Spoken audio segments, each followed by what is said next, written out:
Break के बाद स्वागत है आपका। हम लगातार फ्लैश कर रहे हैं India news OPD Covid. Doctor Gandhi, doctor Shankar भी हमारे साथ रहेंगे। आपके कोई सवाल हो, टेस्ट से सवाल हो, दवाई से सवाल हो रिलेटेड, आप घर बैठ के पूछ सकते हैं। बहुत जरूरत ना हो घर से बाहर बिल्कुल मत निकलिए। ब्रेक के बाद शुरुआत करते हैं बुलेटिन की। कोरोना के बढ़ते मामले पर राहुल गांधी ने तंज कसा है। सरकार को महसूस करना चाहिए कोविड के खिलाफ जो लड़ाई है कांग्रेस या अन्य विरोधियों के खिलाफ लड़ाई नहीं है, ये कहना है राहुल गांधी का। राहुल गांधी का कहना है कि भाई ये लड़ाई कोविड के खिलाफ है, विपक्ष के खिलाफ, किसी पार्टी के खिलाफ, किसी के खिलाफ ये लड़ाई नहीं है। इसको आप समझिए, ये किसी विरोधी की लड़ाई नहीं है। सरकार की लड़ाई जो है वो कोविड के खिलाफ है। राहुल गांधी लगातार केंद्र सरकार पर तंज कस रहे हैं, केंद्र सरकार पर ट्वीट करके आरोप लगा रहे हैं कि जो अब इस समय दिक्कतें आई हैं वो सरकार की वजह से आई है। सरकार ने अगर पहले से मैनेजमेंट किया होता, इंतजाम किया होता तो शायद आज ये दिक्कतें नहीं होती।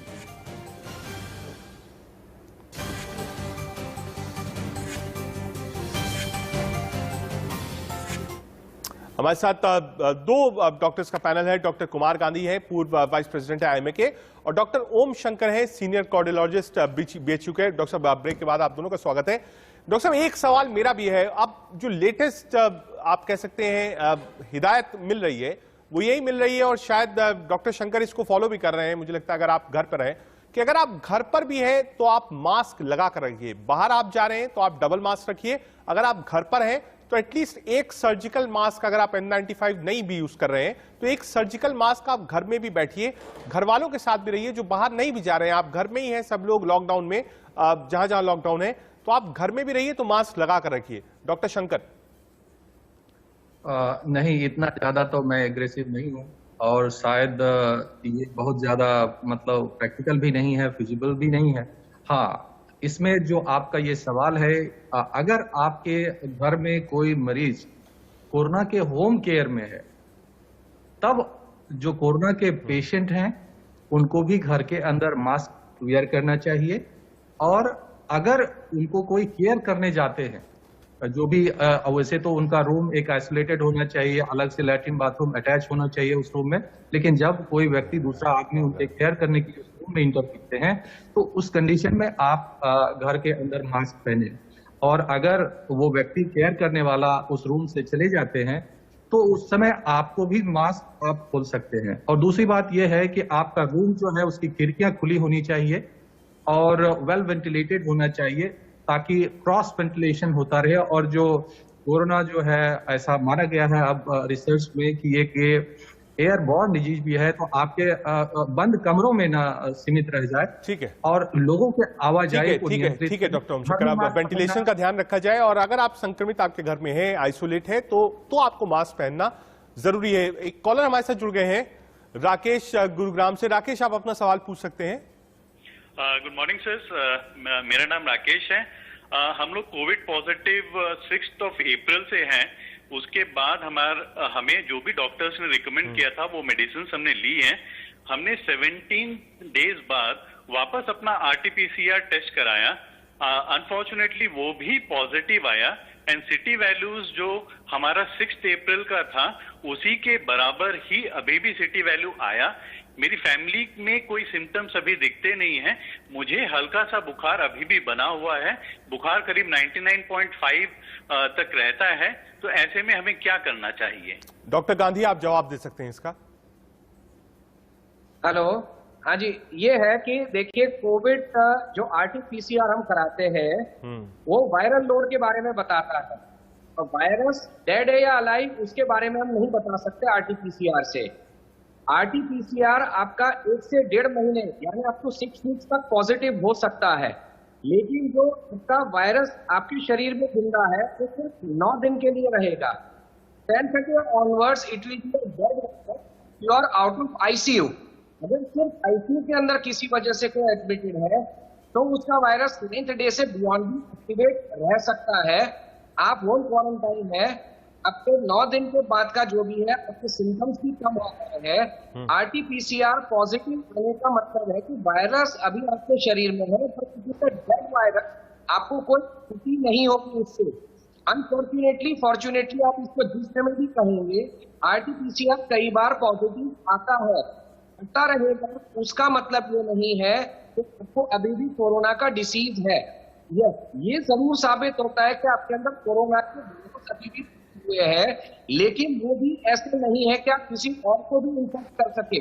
Beyond 9 days no infectivity towards also.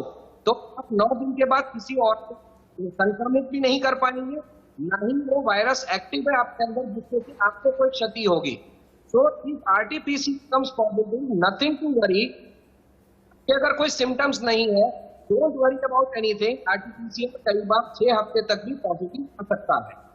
ठीक है, ठीक है डॉक्टर साहब। डॉक्टर शंकर, ये एक धारणा भी है और कई स्टडीज भी है, मतलब हाईएस्ट हमने देखा कि अगर आप किसी के टेस्ट पॉजिटिव आए, तो अफ्रीका में एक पेशेंट था जिसके लगभग 2.25 महीने तक वो पेशेंट टेस्ट कराता रहा और वो पॉजिटिव आया।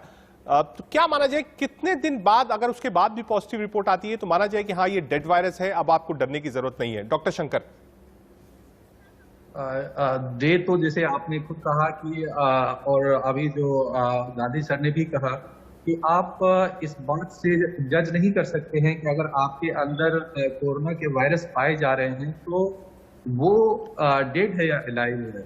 और अगर आपके पास सिम्टम्स नहीं है, आप बिल्कुल आप सिम्टम रहित हो चुके हैं, तो इस तरह के वायरस रहने से ये आप टेस्ट की कमियां कह सकते हैं कि हमारे पास अगर वायरल कल्चर और ये सब से हम देख सकते हैं कि डेड अलाइव उस सब तरह के अलग उसके लिए मेथड भी है, लेकिन इस तरह जिस आरटीपीसीआर को हम देख रहे हैं उससे हम नहीं जज कर पाएंगे कि वायरस डेड और अलाइव क्या है, और उसके सिर्फ पाने से घबराना नहीं चाहिए। ठीक है डॉक्टर साहब, उषा कपूर दिल्ली से जुड़ी हैं। उषा जी, आप अपना सवाल पूछ सकती हैं।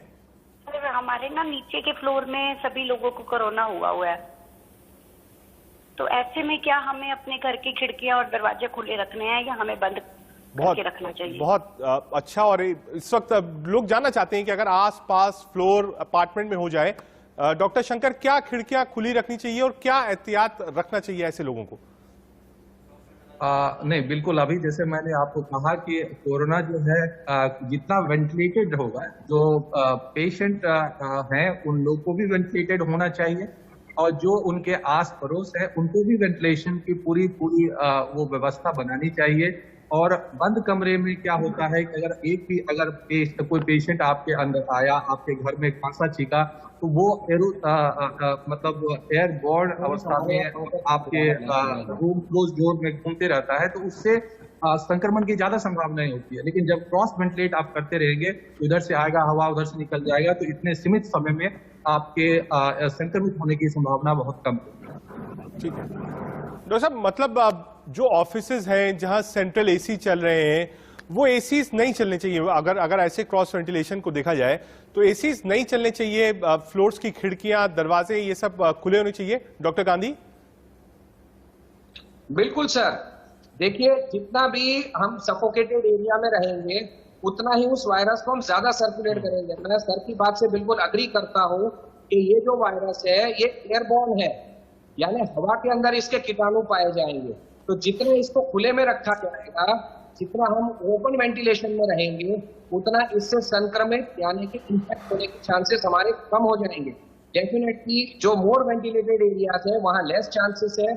जो मॉल्स वगैरह है उसमें डेफिनेटली बहुत ज्यादा रहेगा, क्योंकि वो सारे क्लोज चैम्बर्स है, वहां पे एसी वगैरह चलते रहते हैं, जो कि बिल्कुल बंद है, कोई वेंटिलेशन है नहीं वहां पे। डॉक्टर साहब, एक कमल कुमार जी जुड़ रहे हैं बैंगलोर से हमसे। कमल कुमार जी, आप अपना सवाल पूछ सकते हैं।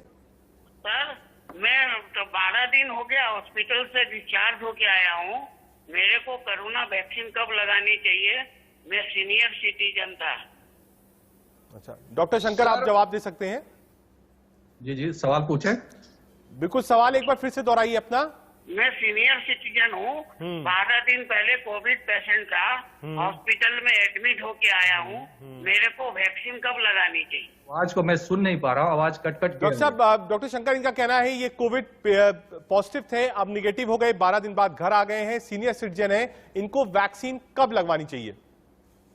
यह बहुत अच्छा सवाल पूछा इन्होंने। कई लोगों के ये सवाल होते हैं, और देश में हर व्यक्ति को ये जानना चाहिए कि अगर आपको कोविड हो गया है तो इसका मतलब ये नहीं कि आपको वैक्सीन नहीं लगाना चाहिए। जब आपका कोविड कंप्लीटली रिकवर कर जाता है, उसके 2 महीने के बाद आपको या तो अगर आपने पहला डोज लिया है तो उसी का दूसरा डोज लगवाना चाहिए। अगर आपने अभी तक कोई डोज नहीं लगवाई है और वैक्सीनेशन लगाना है आपको, तो रिकवर होने के 2 महीने बाद आप रेगुलर प्रोटोकॉल के हिसाब से अकॉर्डिंग टू वैक्सीन, जो वैक्सीन आप ले रहे हैं उसके जो प्रोटोकॉल है उस प्रोटोकॉल से वैक्सीन लगाएं 2 महीने बाद, रिकवर होने के 2 महीने। ठीक है डॉक्टर शंकर। डॉक्टर गांधी, इसको लेकर बहुत भ्रांतियां हैं कि वैक्सीन कब लगानी चाहिए, कब नहीं लगानी चाहिए। कई बार ऐसा भी हो रहा है डॉक्टर गांधी कि आदमी एक वैक्सीनेशन की डोज ले रहा है, उसके बाद जब उसको सेकेंड डोज के लिए जाना है तो उसके पहले ही वो कोविड पॉजिटिव हो जा रहा है। ऐसे पेशेंट्स को क्या करना चाहिए डॉक्टर गांधी? देखिए सर, ऐसा है कि कोविड की वैक्सीन के बाद अगर कोई पॉजिटिव है तो it is very safe to wait for 6 to 8 week. जैसे सर कह रहे हैं कि एक बार आप एसिम्प्टोमेटिक हो जाते हैं, यानी कि वायरस से सफर करने के 15 दिन के बाद कम से कम 1.5 महीना, यानी overall from day of symptom से 2 महीने अगर वेट करके आप सेकेंड डोज लगवाइए और उसके बाद जो आपको बूस्टर मिलेगा वो अनदर 6 to 8 मंथ्स का मिलेगा। तो वैक्सीन सेकेंड डोज भी लगनी चाहिए डेफिनेटली। ये कोई ना सोचे कि फर्स्ट डोज लगा उसके बावजूद भी अगर मुझे कोरोना हो रहा है तो क्या यूज है सेकेंड डोज लगाने का। डेफिनेटली उसका यूज है। पहली चीज तो आपको सिम्टम्स होंगे वो काफी माइल्ड होंगे, यानी कि आपको ज्यादा। डॉक्टर साहब, एक कॉलर अमित हमसे जुड़ गए हैं। अमित जी, आप अपना सवाल पूछ सकते हैं।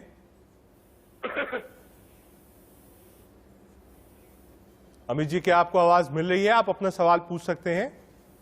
हेलो जी सर, मेरे को ना कोरोना हो रखा है, तो आज ही रिपोर्ट लेके आया हूँ। तो दिल्ली के हॉस्पिटल, आर्मी हॉस्पिटल में मैं गया था, तो वहाँ पे उन्होंने कुछ दवाई वगैरह तो दी नहीं, एक इंजेक्शन लगा के भेज दिया और बोला कि घर में जाके विटामिन खाओ और पैरासीटामोल खाओ। तो इसमें कौन सी दवाई खा सकते हैं हम लोग? ठीक है डॉक्टर शंकर, आप पेशेंट कोविड पॉजिटिव है, आप हॉस्पिटल गए थे, इंजेक्शन लगा के भेज दिया है, आप पूछ रहे हैं कौन सी दवाइयां खा सकते हैं डॉक्टर शंकर? देखिए, एक इस तरह के एक पेशेंट ग्रुप है जिसको मैं पूरे ग्रुप के लिए ऐसा बताना चाहूंगा कि 2 तरह के पेशेंट कोविड के हमारे पास आते हैं और हमारे हेल्थ इंफ्रास्ट्रक्चर जो है वो कंस्ट्रेंड है, इसलिए हर पेशेंट को अस्पताल में भर्ती करके इलाज नहीं किया जा सकता है, ना ही ये रिकमेंडेड है। 80 से 90% लोगों को अस्पताल में रह के इलाज की आवश्यकता नहीं होती है, इसलिए डॉक्टर्स ये कहते हैं कि आप कोरोना पॉजिटिव होते हुए भी अपने घर यानी होम केयर पर जाइए, क्योंकि हमारे बेड्स की संख्या लिमिटेड है। हम किस पेशेंट को ये कहते हैं कि आपको अस्पताल में भर्ती होना चाहिए, ये वैसे पेशेंट होते हैं जिनके सैचुरेशन ऑक्सीमीटर जो है वो 95% से कम ऑक्सीजन सैचुरेशन बताता है। ऐसे मरीज को ही हम लोग अस्पतालों में भर्ती करते हैं। तो आप उस अगर कैटेगरी में हैं या नहीं है, सिर्फ कोरोना पॉजिटिव कह देने से हम उस चीज को नहीं समझ पाएंगे। आज लोग जितना ज्यादा संवेदनशील ऑक्सीजन को लेकर है, मुझे लगता है कि उससे ज्यादा संवेदनशील 3 जो आपके इंस्ट्रूमेंट है उस पर होना चाहिए, जिसमें सबसे पहला इंस्ट्रूमेंट है ऑक्सीमीटर। ये आपकी वास्तविक स्थिति को बताएगा कि आपके अंदर की कोरोना जो है कितना गंभीर है, और जब तक हम गंभीरता का निर्णय नहीं लेंगे तब तक आपके मोड ऑफ ट्रीटमेंट को, व्यक्ति को ऑक्सीमीटर अपने घर में जो कोरोना संक्रमित है रखना चाहिए, पूरे परिवार के लिए रखना चाहिए, और दिन में 2 या 3 बार उनको प्रॉपर तरीके से ऑक्सीमीटर से अपना सैचुरेशन नापते रहना चाहिए। तुरंत ऑक्सीमीटर लगाने के बाद ये जो रीडिंग आती है थोड़ी देर के लिए इरेगुलर होती है, उस रीडिंग को फाइनल रीडिंग ना मानकर जब प्रॉपर वेव्स उसमें नीचे आता है, वो अगर आने लगे तब जो आपका सैचुरेशन आता है उसको फाइनल सैचुरेशन माने। और अगर आपका सैचुरेशन 95% से अबव है तो आप होम केयर पर ही अपना इलाज करें। और ठीक, बिल्कुल ठीक बात बताई, क्योंकि ये भ्रांतियां होती है। ML पाटिल हमारे साथ जुड़ गए हैं मध्य प्रदेश से। पाटिल साहब, आप अपना सवाल पूछिए। सर, मेरा ये सवाल था कि जिन महिलाओं के बच्चे 5-6 महीने के हैं उनको वैक्सीन लगवाना चाहिए। पाटिल साहब, एक बार अगर आप सवाल दोहराते। सर, मेरा सवाल ये है कि जिन महिलाओं के बच्चे 5 महीने के हैं वो दूध पी रहे हैं। हेलो, और माँ का दूध पी रहे हैं, उस माँ को वैक्सीन लगवाना चाहिए नहीं लगवाना चाहिए? ठीक है डॉक्टर गांधी, जो लैक्टेटिंग वुमेन्स हैं, क्या उनको वैक्सीन लेनी चाहिए डॉक्टर गांधी? देखिए सर, अभी तक हमारे पास ऐसा कोई डेटा नहीं अवेलेबल है ये जो लैक्टेटिंग मदर है उसको अगर वैक्सीन दे देते हैं तो बच्चे को फीड नहीं करा सकती, या फीड करा रही है तो वैक्सीन नहीं ले सकती है, क्योंकि इसके अंदर जो कोवैक्सीन है उसके अंदर तो वायरस ही नहीं है, और जो कोविशील्ड है उसके अंदर डेड वायरस है। तो ज्यादातर ये वैक्सीन अगर 6 मंथ ऑनवर्ड में अगर बच्चे को फीड करा रही है तो दे भी लगवा भी लेते हैं, तो I don't think so there is a harm, there always a protection. जो बच्चे को फीड कराना है वो कराते रहिए, लेकिन अपने पीडियाट्रिशियन से परामर्श करके पीडियाट्रिशियन से ही लगवा लीजिए। अलबत्ता वैक्सीनेशन सारी जो होती है वो पीडियाट्रिशियन लगाते हैं, तो महिला भी जाके पीडियाट्रिशियन से परामर्श करके लगवा सकते हैं, बट ऐसा अभी तक कोई कॉन्ट्रा इंडिकेशन नहीं है। उसके बेनिफिट्स डेफिनेटली है कि महिला को संक्रमण के चांसेस बहुत कम हो जाएंगे और उसके ऑफस्प्रिंग को कोई दिक्कत नहीं होनी है ये वैक्सीन लगने से। एक के अंदर वायरस नहीं है, दूसरे के अंदर डेड वायरस है, I think it can be safely given. ठीक है डॉक्टर गांधी, आप डॉक्टर शंकर, आप वाराणसी बीएचयू से हमारे साथ जुड़े, इतने सारे कॉलर्स थे, आपने सबके जवाब दिए और कई चीजों के बारे में आपने बताया जो आम जनता जानना चाहती थी। आपका बहुत बहुत शुक्रिया इंडिया न्यूज की कोविड ओपीटी पर आने के लिए। इंडिया न्यूज की कोविड ओपीटी दिन भर रहेगी, नंबर्स हम लगातार फ्लैश कर रहे हैं। आपको कोई जानकारी चाहिए हो, देश विदेश के बड़े डॉक्टर्स इंडिया न्यूज की कोविड ओपीटी पर रहेंगे, आप फोन कर सकते हैं और अपना जवाब जान सकते हैं। फिलहाल एक छोटा सा ब्रेक, आप देखते रहिए इंडिया न्यूज।